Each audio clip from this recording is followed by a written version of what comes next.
Hi, and welcome to the Rare Business Podcast. My name is Adrian Swinsko, and I'm a consultant, advisor, researcher, and writer on all things related to customer service and customer experience. Through this podcast, I seek out and interview CEOs, entrepreneurs, business and tech leaders, and leading thinkers about what it takes to build organizations that produce better outcomes for both customers and employees in this fast-moving modern age that we live in. If this is your first time listening to one of these interviews, then welcome, and please do dive into the archives at adrianswinsco.com, as I've now completed over 250 of these interviews in the last few years. If this is not your first time listening, then thank you for returning, and I'll aim to do a good enough job to keep you coming back week after week. Anyway, that's enough from me right now. Let's get into the interview. So, welcome to the next edition of the Rare Business Podcast. With me today, I have Shaun Belding, who is the CEO of the Belding Group of Companies, author of numerous books, and is joining us today to talk about his new book, which I'm sure he's going to tell us about in a minute. Hi, Shaun. How are you doing? I'm fantastic, Adrian. How are you doing? I am splendid, sir. Very, very splendid. So, Shaun, I know you've been away traveling for the last few weeks around Asia, so hopefully you're all recovered and not over the jet lag. But if you can remember your name and where you are, can you tell us a little bit about yourself and the work that you do? I can. I think I'm getting old now. My brain sort of shows up about 2 days after I land from a trip to Asia. So it came back this morning. So that's a good thing. Wow.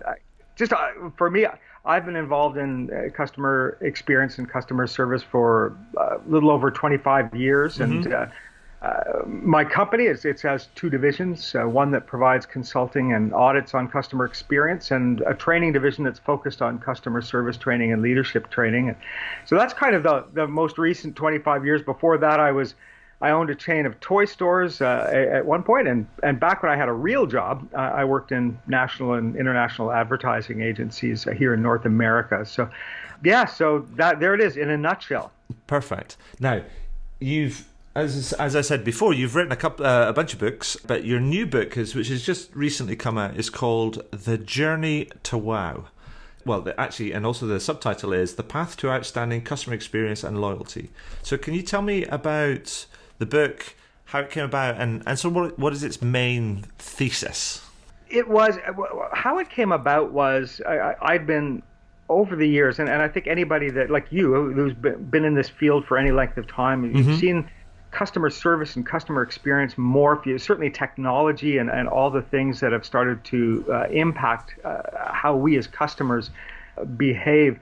And it was just time. It was one of those things where I would be picking up and reading books that would sort of have, that were always kind of from the company's perspective or from a person's perspective. Right. And none of them were written from the customer's perspective. Right. And I thought that has to happen, because really we have to stop trying to solve problems without understanding what the problems are from the only perspective that matters, right, which is the customer. So that's where that came from. Perfect. And so the fascinating thing that I noticed, I mean, it's the first thing, and I was like, oh, crumbs. And when I first picked up the book, I looked at it because, I get sent loads of books, but I also buy loads of books, and I tend to be pretty good at sort of like skimming through them and getting a quick sense of kind of how they are. But the first thing you notice about this book, and particularly this book when it arrived for me, is that I picked it up and I was like, because actually the thing I noticed is that the book is actually written as a story rather than a standard business book. So it's in the sort of almost the style of The Goal by Eli Goldratt, if you know that, if you're familiar with that book, which I love, by the way. So can you tell me, I mean, why did you take that approach? And also, are you an aspiring fictional writer? Well, the question my publisher asked, it's true. I'm really, really happy you mentioned The Goal, simply because I had not read The Goal, but I have somebody who I have a phenomenal amount of respect for, and she had been a client for many years, and I had sent her a copy of the book, like one of the original copies of the book, right, just to say, what do you think? And basically, what she said was going to depend whether or not I was actually going to use the book or like get it published, or just throw it in the garbage. Right. And that was her response. She says, wow, it was just kind of like the goal, which then I had to turn around and read the goal and realized that was a compliment. So that was kind of exciting. But it is, it was so different from my first books, but there are kind of three reasons, I guess, I wanted to do it. The first one had to do with just the power of a story. I mean, yes. Like you, I spend a huge amount of times in front of people, keynote speaking and conferences and workshops, that sort of thing. And when I would talk to people after a session, I mean, sometimes months or years later, the bits that they would inevitably recall, that would be a story I told. And I came to realize how effective the approach is for creating something that resonates, right? Sure. And it's memorable. And that's, the second one just had to do with the subject matter. I mean, customer experience is ultimately about the journey a customer has through our business, and it's start to finish. And how a customer responds to a company's processes or policies or practices or people, the customer service they receive. Like, I became convinced that traditional clinical and analytical approach just wasn't going to touch it. Wasn't going to touch the essence of experience because the customer's experience is neither clinical, it's not analytical, it's very nature, it's emotional. There's no point in trying to identify how to improve an emotional connection without deeply examining an individual's organization from the perspective of the customer. So sure, that did it. And then the third one just had to do with reach. Again, I mean, we all know customer experience has to be generated from every aspect of a business and every person in a business. It's not a department, as we all know. And and the reality is, not everybody in an organization enjoys reading traditional business books. Yep. So, I thought, hey, if I can write something that hopefully would read as well as a story as it does a business book, maybe I can get something that will appeal to, a broader reach in an organization. So, So that was it, sort of in a nutshell. That's kind of why I chose that one. And have you had much experience in writing sort of fictional stories before? I mean, how hard was it to make that transition from writing something from a more of a I feel like a business sort of perspective to like a business story perspective? I have no experience whatsoever in writing stories. I had so much fun. I mean, all my life, writing has been part of my life. I had so much fun, and all I know is that people like people. I'm just now the names popped up like Tom Clancy. They make more money than I do, in writing those kinds of things. So maybe I should give it a crack. But no, it was just, honestly, Adrian, it was cathartic, right? Like, writing that format it was because I had fun with the characters, and it was just cathartic. So forgive me. I mean, as a writer, an author myself, I mean, and it's something like, we were talking about this before we started, and it was something that my wife was saying, you should write a script and so on and so forth. And I'm like thinking, because you're giving me a headache now, and you're laying down a challenge. But can you explain to me, how are you going to go about it? I mean, obviously stories, beginning, middle, and end, but did you have to like storyboard it out, sort of thing, to try and do it, or how did you actually kind of develop the whole thing? I mean, because it's like you have to learn another skill in many ways. Well, it's I didn't. I probably should have. That's what people that know what they're doing do, I think. All right. In this case, I had, and like so many things, I mean, I had the vision in my head of kind of what I wanted. Okay. And I had a genre. I love tongue-in-cheek kind of books. I like books that have some humor in it, and things like Janet Ivanovich, the author who I've read all of her stuff, and Robert Parker, his kinds of things. So I kind of had the characters, and what's funny, you talked about storyboarding it out. I had started writing it almost, I think it was like 8-9 years ago. I started writing, maybe 8 years ago, and the characters. So I had in my head sort of what I wanted to do. And we just happened to be in England. We went to London. Okay. And I was there with my wife and my daughter, and my oldest daughter. And my oldest daughter is a gigantic Mary Poppins fan. Right. Always has been. And the play Mary Poppins had just come into the theater. So of course you're in London. You have to go and see a play. So we watched that, and my daughter squealed like like nothing. And of course, Mary Poppins ended up being a big part of the character of the one of the individuals in terms of the personality. Right. But the main character, and the funny thing was, we were sitting in a double-decker hop-on, hop-off bus. Right. So I've been to London many times, but my daughter hadn't. So we wanted to go. So we're doing the hop-on, hop-off, and I'm trying to, and I've got my little notebook, and I'm trying to think of the character's name. Like I couldn't. So I already had a first name. I knew it was going to be Cameron. Was going to be the first name. I knew that was going to be, and I was just okay. Well, last name, and I was going through them, and the bus stopped right outside of Whitehall Street. Right. I said, Whitehall. That's a good name, Cameron Whitehall. So that was.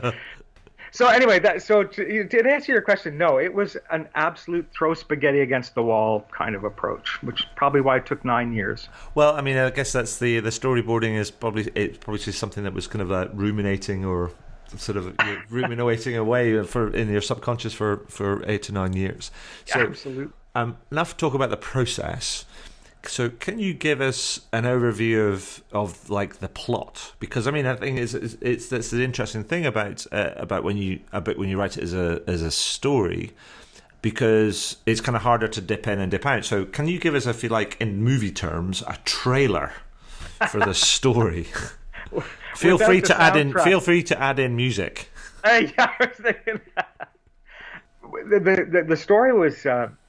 What I wanted to do, Adrian, and just to sort of begin with, is sure. that a lot of people think of customer experience, and a lot of people sort of get muddy about the terms customer experience, customer service, but a lot of people sort of, as soon as they hear the term, they either think retail or they think call center. Yeah. And of course, that's not true. It's every company, every organization. So I created the foundation, the company, in the story as being a manufacturer called Household Solutions that manufactures household appliances, small appliances, that sort of. So anyway, this company, Household Solutions, just discovered that their horrible customer experience is leading them to a slow, painful death. And the main character in the book, as I mentioned, is Cameron Whitehall. He's a design engineer. He knows nothing about customer experience, customer service, and he's one of the executive VPs in the company. Uh-huh. And to his dismay, he's conscripted by the CEO to be the one responsible for turning the company around, right? This whole experience failure. Yeah, he doesn't know anything about it, but he gets connected eventually to this quirky consultant. She's a 70-something, eccentric, irreverent, irrepressible shopaholic. Her name's Madeline. Now, if you think of Mary Poppins meeting the good wife Elizabeth Tascioni, it's that kind of a character. And Maddie, if you call her Madeline, she gets upset. So you have to call her Maddie. And Maddie leads him through this odd 4-level retail building in LA's eclectic Santee Alley area. And at each level, he just watches how customers respond to flawed processes and policies and practices and people. And eventually he gets to the top floor, of course, and learns what true wow customer experiences are and then what it takes to create them. So the whole story is about him going through this and then understanding the importance of leadership. And then he takes all the lessons back to the leadership team at Household Solutions and sort of presents to them and watches them struggle, right? Like as he did with the concept. So that's kind of ultimately getting them to become champions of customer experience. So it really was a journey in that sense. It was his journey, and then taking it back to a completely different type of environment. So from starting with retail and going back to manufacturing, just to illustrate that this journey applies to every organization. Perfect. And so, I mean, obviously not wanting to that. I mean, that's the broad story, and there's a lot of detail in the story. But maybe could you perhaps give us maybe a couple of examples of situations that Cameron sort of faced, or things that he kind of learned, and what happened and what we can learn from them, just to give us a flavor of his kind of journey. Because then what I'm trying to do is I'm trying to sort of almost like dig into the book without giving it all away, if you know what I mean. Absolutely. Fair enough. Yeah. Like a trailer without the music. There you go. That's good. Yeah, there we are. There's so many, of course, and some that were just plain fun to write. Right. That I put in there, and I can think of two off the top of my head. Okay. So many of the situations. So for the first one, many of the situations are situations where Maddie just sets him up, which again was fun to write. And so the one example is she introduces him to a manager of one of the stores, I think in level 2, if I remember correctly. And he's a completely unlikable character. He's rude, he's cold, he's unhelpful, and after just a brief visit, Cameron, they're walking away, and Cameron asks why she arranged for the visit, since there are obviously no customer experience lessons to be learned here. And she simply responds to him by asking Cameron like why he hadn't mentioned a fairly significant pricing glitch he discovered on the household solutions products in that store, like why he hadn't mentioned that to the manager. And he admits that he was going to, but then he changed his mind after meeting the man, right? And he said, the man obviously doesn't care about me, so why should I care about him? Right. And Madeline, of course, smiles this innocent smile that she's got, and she just says, oh, that's a good point. No reason at all, I guess. And then she adds, too bad there's no customer experience lesson in here. And right. But he realizes the point, right, that if we want customers to care about us, then we have to demonstrate we care about them. He says something like, you really enjoy it when I say stupid things, don't you? And she thinks for a moment and says, well, yes, I do. Right? So they have this fun relationship, and so that's an example of the kinds of things. But one of my favorite chapters, I think one of my 2 or 3 favorite chapters was chapter 21, and it's Cameron's in the boardroom trying to get the executive team of Household Solutions to see the world through their customers' eyes. Right. So he pulls out one of their household solution product and hands one to each of them and puts $50 on the table. And he tells them that the first person who can figure out how to contact warranty support will get the $50. And crumbs. So everybody's, they're looking at the box, they're opening their boxes, they're looking at the instructions or lack thereof. And it ends up with the CEO, without going into detail, it ends up with the CEO trying to navigate through their impenetrable IVR phone system with everybody listening on the speakerphone. And, the CEO is getting angrier and angrier and shouting.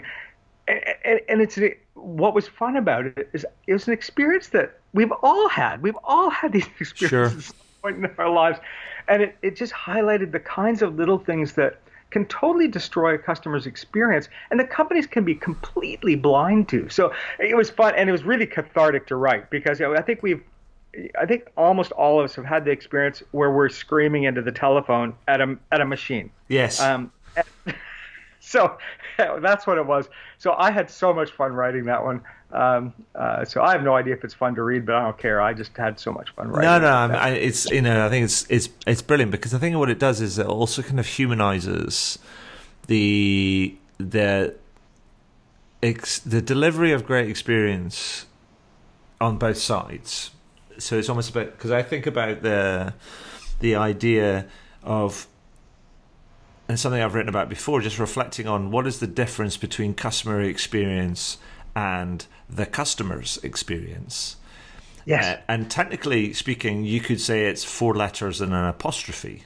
But in reality, it can be a country mile, because sometimes when people deal with customer experience, it can become so divorced from the customer's experience. Yes. It's quite frightening.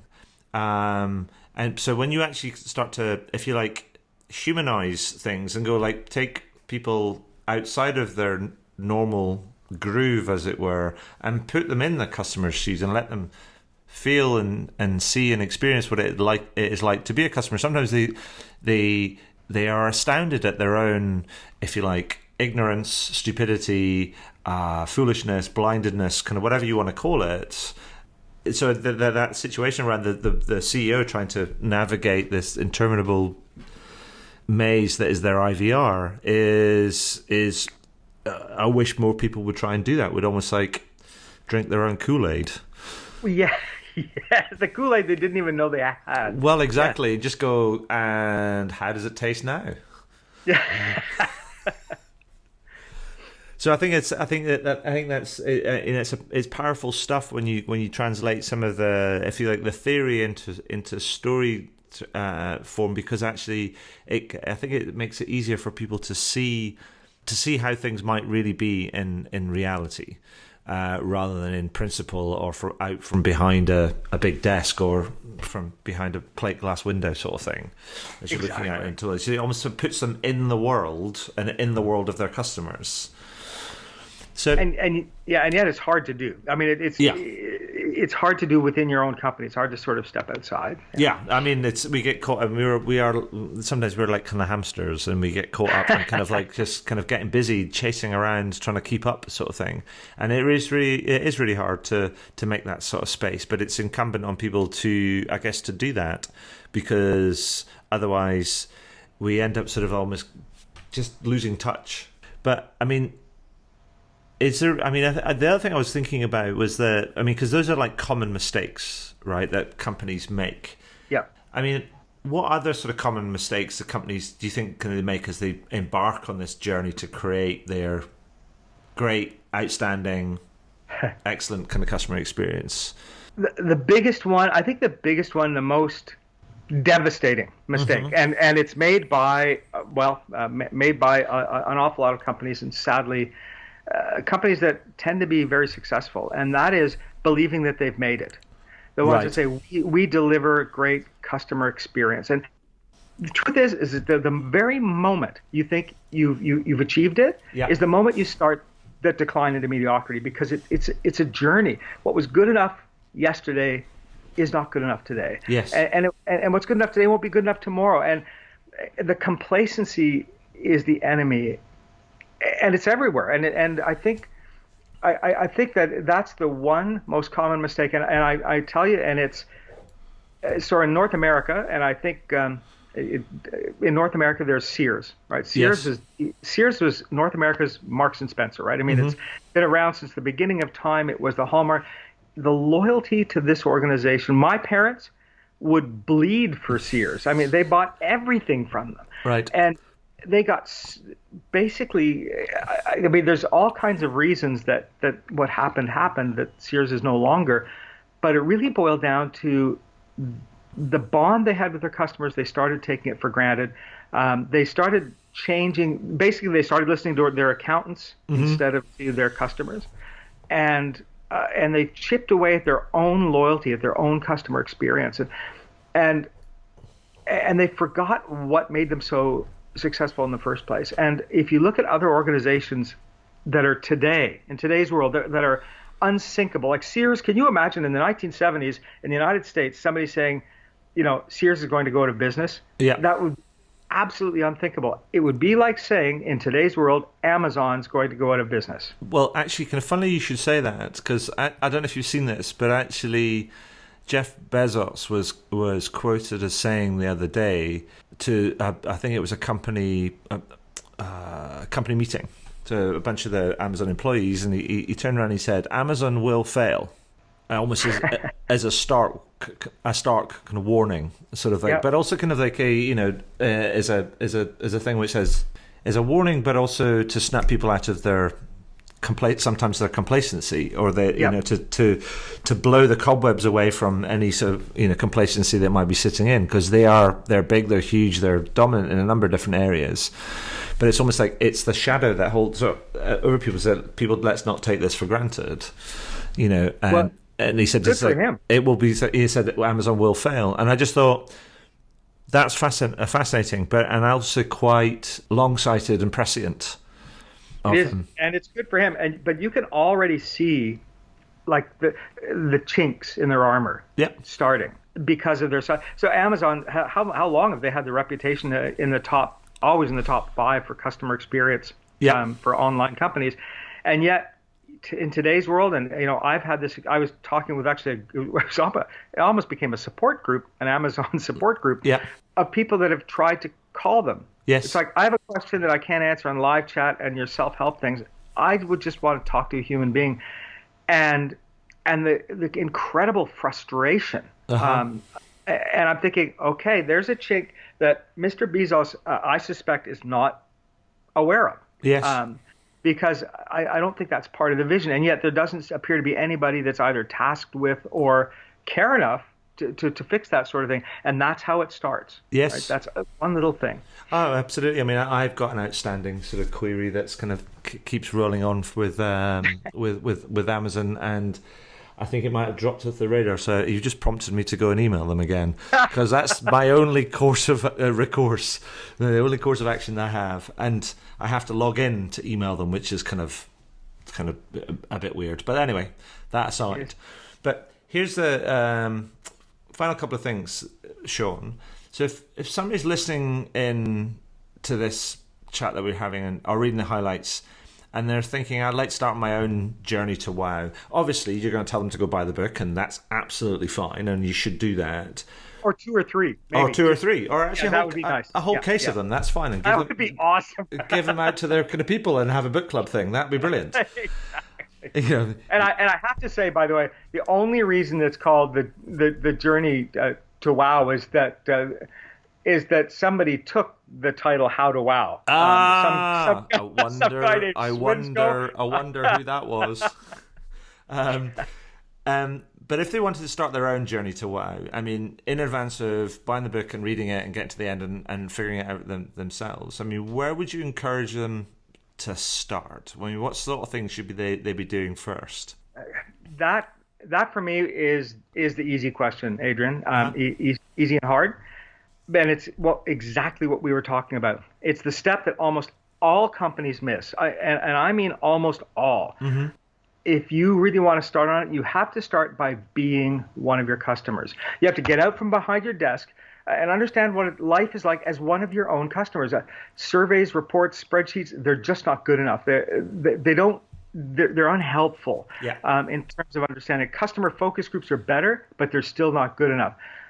None of these uncover the why questions that your customers are asking your company every day. It's like, why did they make me do this? Yeah. Why don't they do this? Why don't they have this? Your customers ask it, and you're not ever going to get that from a spreadsheet and from your NPS score or from your customer efforts. You're not going to get that stuff. And so be a customer. In fact, the TV show Undercover Boss. I love that show. Yeah. Watch a few episodes of it and understand how incredibly valuable it is when your whole perspective changes. So be one of your customers. Don't send somebody else to be one of your customers. Be one of your customers. In fact, I'll tell you one CEO, somebody who I've known for 20, give or take, years, and one of the smartest human beings I know, of a company most of us would recognize the name, but I promised him I'd never use it. But here's what he does, and he started this maybe a little over 10 years ago, is they've got their database of customers. Mm-hmm. And he makes a point, and now every vice president in this company is mandated that they have to make no fewer than 5 unprompted telephone calls, not emails, telephone calls to customers from their base. And it's basically a random call. It says, "Hi, my name is XYZ, and I'm from this company." And this sounds like a bizarre sort of call, but you know what? I just wanted to talk and find out what you think of us and how things go.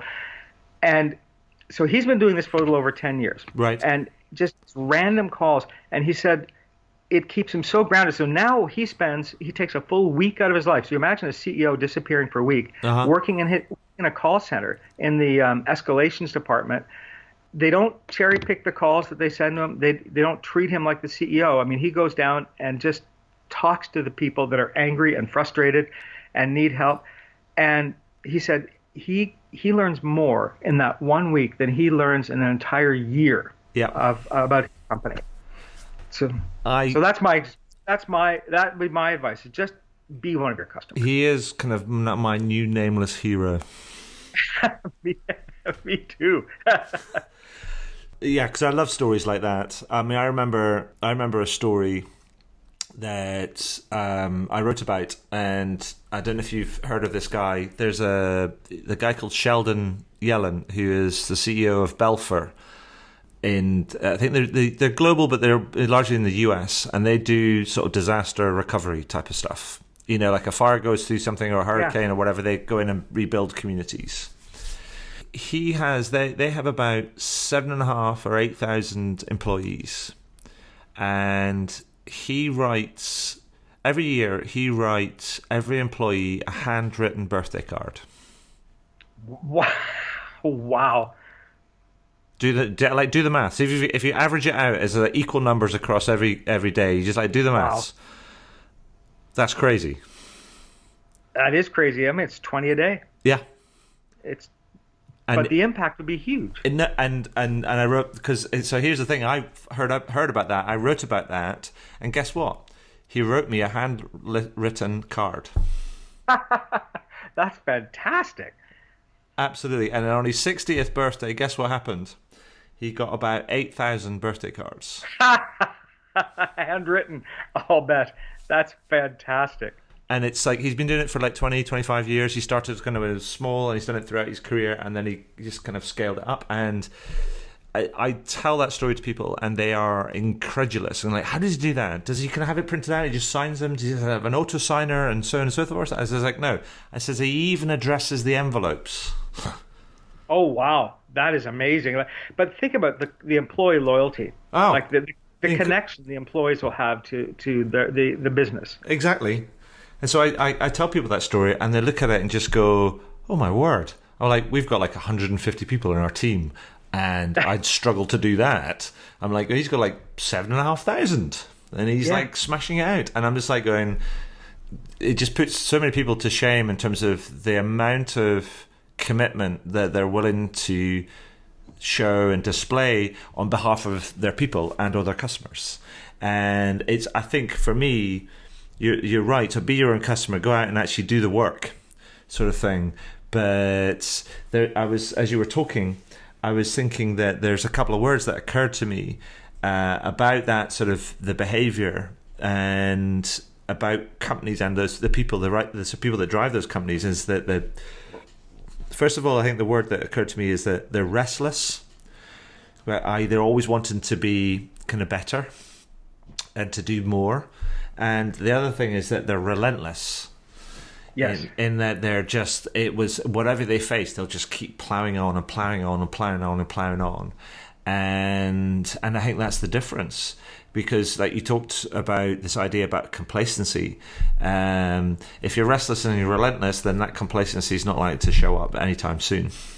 That's exactly right. And relentless is the best. I cannot think of a better word. It's how many times have you with organizations you've worked with, Adrian, have you heard people say, well, it's just kind of flavor of the month? Yeah. Right? I mean, how many times have we all thought of this? And if somebody's relentless, they never get accused of a flavor of the month initiative. No. Yeah.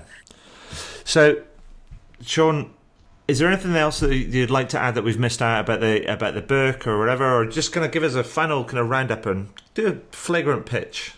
Well, knock yourself out.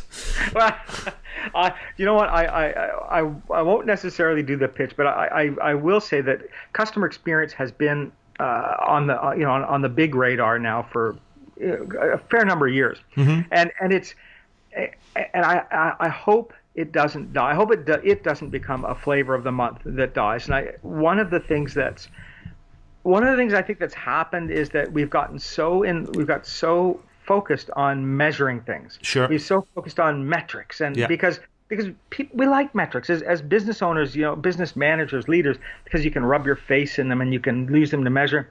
But we have to stop. We have to throw the metrics out for a bit, and we have to just start connecting with our customers. We have to start being a customer, understanding our customers. Let's forget about the numbers. The numbers.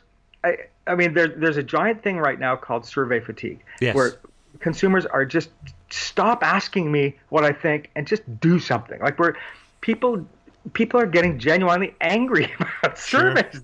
Sure. So, just customer experience, it's irrelevant what I think about my business, how I deliver experience. The only thing that's relevant is how my customers perceive it from their perspective. So get out there, stop asking them questions, get out there, be them, talk with them, listen to them, and then do something. Like if nothing else, just try and do something that addresses it. So anyway, there you go. That's my pitch. My pitch is, and then of course buy lots of my books because I still have one child in university. I love it.